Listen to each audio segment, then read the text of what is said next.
ভারতীয় rail department থেকে সবথেকে বড় আপডেট, ভ্যাকেন্সি 32,438 জন, গ্রুপ ডিতে নিয়োগ হবে।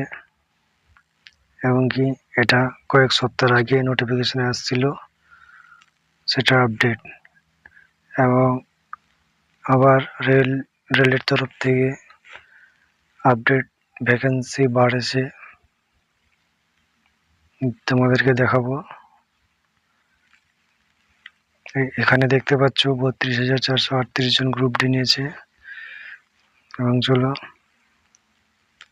আরেক জায়গায় দেখাচ্ছি।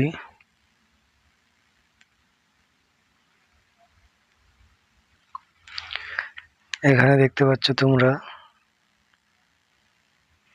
কয়েক সপ্তাহ পরের নোটিফিকেশনে যেটা দিয়েছিল, রেলের গ্রুপ ডি পদে শূন্য পদে বেড়ে হলো 58,240টি।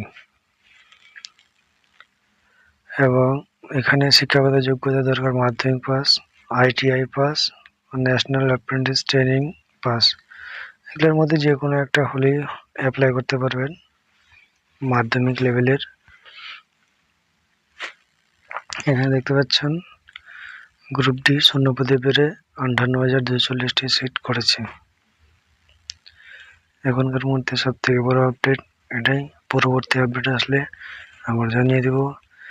জুড়ে থাকো চ্যানেলের মধ্যে, চ্যানেলটিকে সাবস্ক্রাইব ও ভিডিওকে লাইক করে দাও। আগামী ভিডিওর জন্য চ্যানেলটিকে সাবস্ক্রাইব করে রাখো।